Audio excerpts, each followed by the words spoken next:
시청자 여러분 안녕하십니까? 헬로티비 뉴스입니다. 인구 감소는 한국 사회가 직면한 중요한 숙제입니다. 비단 비수도권만의 문제가 아닌데요. 수도권인 연천군도 심각한 인구 감소 문제를 겪고 있는데 오히려 수도권이라는 이유로 정부 지원에서 배제되는 등 더욱 힘든 상황을 보내고 있습니다. 네, 지역사회는 인구 감소 지역에 한해서는 수도권 규제에서 제외돼야 한다고 목소리를 높이고 있습니다. 연천군의 인구 감소 문제를 연속 기획 보도로 전해드리겠습니다. 이재필 기자입니다. 경기도 연천군의 한 중학교. 이곳의 학생 수는 총 48명으로 한 학년당 한 학급, 학급당 학생 수는 10명을 조금 넘습니다. 연천 지역의 대부분 학교는 이곳과 마찬가지 상황입니다. 초등학교의 경우 전체 13곳 중 10곳이 전교생 100명 미만으로 한 학년당 한 학급씩 운영 중입니다. 한 학급당 10명이 안 되는 초등학교도 8곳이나 됩니다. 연천군의 학교 현황은 지역의 인구 감소 상황을 보여주는 단적인 예입니다. 연천군의 인구 감소 문제는 어제 오늘 일이 아닙니다. 현재 연천군의 인구는 41,762명인데요. 경기도 31개 시군 중 꼴찌입니다. 노령인구 비율도 30%에 육박하는데요. 이는 전국 평균보다 11%포인트 이상, 경기도 평균보다 2배 이상 높은 수치입니다. 연천군의 인구수는 매년 빠르게 줄고 있습니다. 2016년과 비교하면 약 4,000명, 10%가량 감소했습니다. 정부에서 인구 감소 위기에 대응하기 위해 지정한 인구 감소 지역에도 꼽혔습니다. 강화와 옹진, 가평을 포함해 수도권 지역에는 4곳입니다. 젊은 층은 빠져나가고 노인 인구 비율은 늘고 있는 연천군. 산업 구조를 살펴보면 그 이유를 조금 엿볼 수 있습니다. 연천군에서 가장 큰 비중을 차지하는 산업은 운수 창고업으로 전체 산업의 45%에 육박합니다. 젊은 층을 끌어들일 만한 성장 동력이 부족한 상황입니다. 빠르게 인구가 감소할 정도로 낙후된 연천군. 장인봉 신한대학교 행정학과 교수는 다중 규제를 그 이유로 꼽았습니다. 접경 지역인 연천군은 전체 면적의 94.6%가 군사 규제 영향을 받고 있습니다. 지역에서 집 앞에 화장실도 마음대로 못 짓는다는 우스갯소리가 나오는 이유입니다. 여기에 수도권이기 때문에 수도권 정비 계획법에 적용을 받는데 학교는 물론 공공기관, 기업 등 인구 집중 유발 시설을 유치하는 데 제한을 받습니다. 특히 대규모 개발 사업의 경우 정부의 승인을 얻어야 하는데 지자체 스스로 지역 성장 동력을 계획할 수 없는 구조입니다. 정부가 관심을 갖고 쳐다봐 주기만을 기다려야 하는데 이는 경기 북부 지자체가 겪고 있는 공통의 문제이기도 합니다. 지난 70년 동안 국가안보 전쟁기지라는 이유로 사실은 발전에 있어서 상당히 많은 장애가 있었고요. 최근 들어서 이제 균형 발전이라는 이름으로 사실은 이제 국가 전체적인 고른 발전을 사실은 이제 정부가 기획을 하고 있는데 균형 발전에서 사실은 또 수도권이 제외되어 있습니다. 그러다 보니까 경기 북부에 낙후되어 있는 지역들은 사실은 이중에 차별을 받는 이제 그런 결과가 돼서 연천군도 다중 규제를 지역 발전의 가장 큰 걸림돌로 지적했습니다. 특히 정부가 지자체의 기업 유치를 지원하는 기회발전 특구 지정을 추진했는데 연천군은 이를 지역 활성화의 발판으로 삼으려 했습니다. 하지만 수도권은 선정 대상에서 제외됐고 연천군은 수도권 역차별이라며 정부에 강하게 항의하기도 했습니다. 수도권이라는 법 때문에 저희가 이제 좀 비수도권보다도 좀 여건이 열악한데 그래도 수도권이라는 규제에 둘러싸여 있다 보니까 좀 개발이 좀 어려운 부분이 좀 많습니다. 그리고 이제 기회 자체가 많이 주어지질 않는 거죠. 수도권이라서.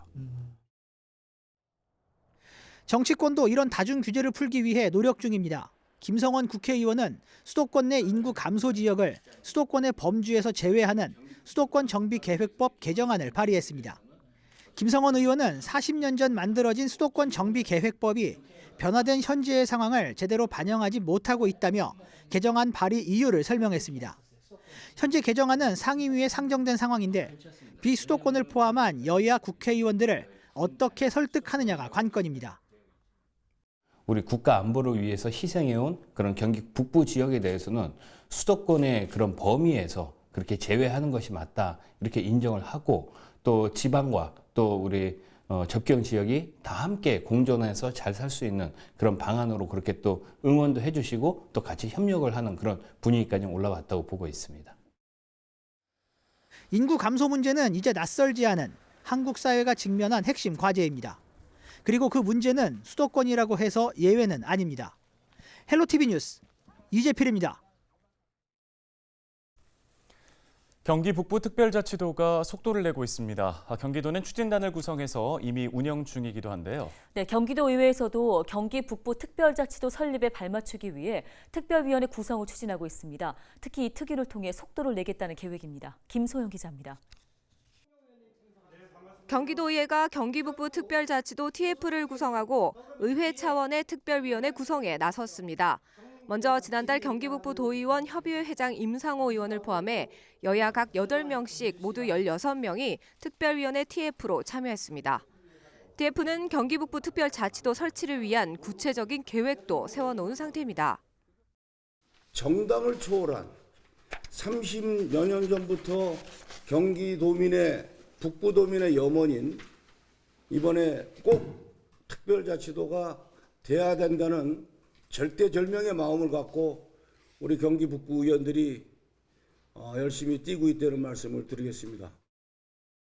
경기도의 산하 예하의 31개 시군 단체장님과 간담회를 추진해서 특별자치도의 추진의 당위성과 필요성, 방법, 이후의 어떤 그 효과 그런 거에 대해서 의견도 듣고 면담을 실시할 것입니다.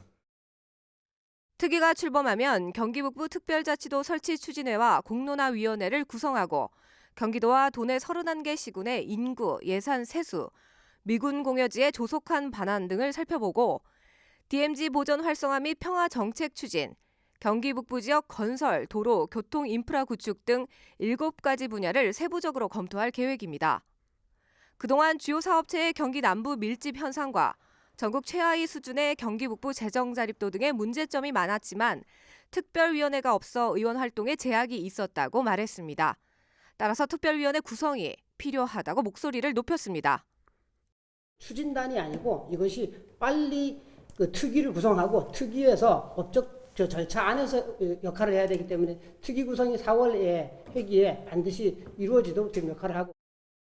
경기도의회 오석규 의원은 의원 142명의 서명을 받은 경기도의회 경기 북부 특별자치도 설치 특별위원회 구성 결의안을 대표 발의하고 이달 말 열릴 임시회의 안건으로 상정했습니다.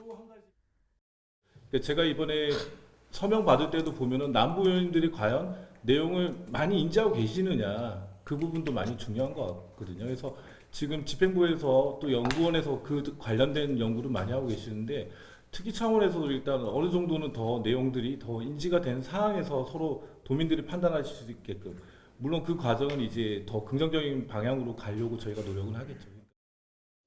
경기도의회 특위 구성으로 경기 북부 특별자치도에 대한 지원은 물론 경기 북부 지역 발전과 인구 유입에 힘을 보태겠다고 말했습니다.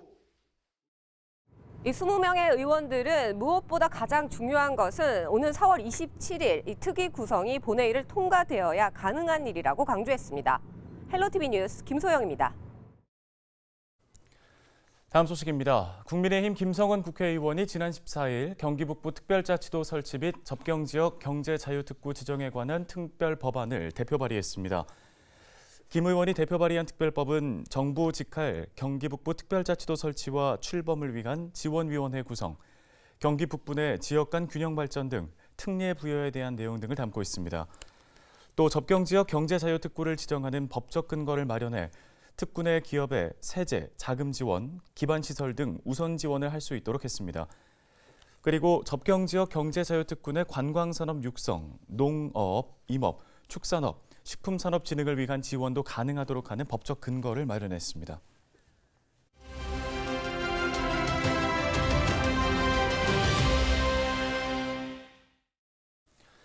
의정부시의회가 최근 아동과 청소년들의 흡연 예방 환경 조성을 목적으로 하는 조례를 가결했습니다. 경기도에서는 첫 번째 사례라고 하는데요. 자세한 이야기 나눠보겠습니다. 네, 이 조례를 발의한 김지호 의정부시의원이 전화 연결돼 있습니다. 안녕하십니까? 예, 안녕하십니까. 김지호 의원입니다. 예, 아동 청소년 흡연 예방 환경 조성과 금연 지원 조례가 의정부시의회에서 가결됐습니다.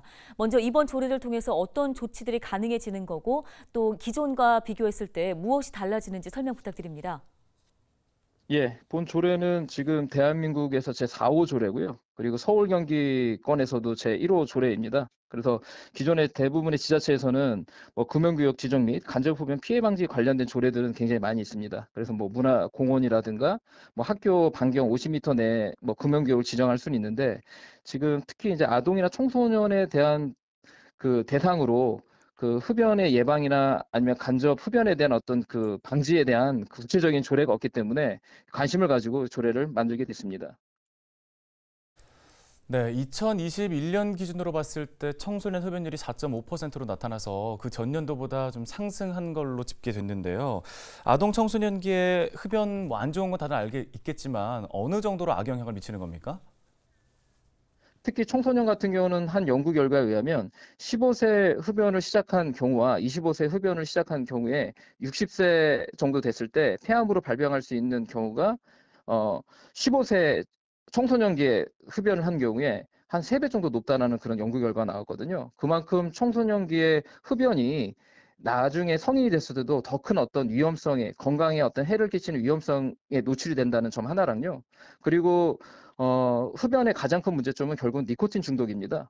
그런데 지금 니코틴 같은 경우는 가장 큰 문제가 현재 중독성이 가장 높은 그 헤로인과 비탈 정도로 중독성이 높거든요. 근데 청소년 시기에 특히 니코틴 중독이 일반 성인보다 더 높다라는 또 연구 결과가 나왔기 때문에 청소년 시기부터 그 금연에 관련된 흡연의 위험성이 얼마나 큰지를 알려주는 게 중요하다고 생각을 해서 본 조례를 만들게 되었습니다. 네, 여기까지 듣겠습니다. 김지호 의정부시 의원이었습니다. 오늘 저희가 준비한 소식 여기까지입니다. 함께해 주신 여러분 고맙습니다.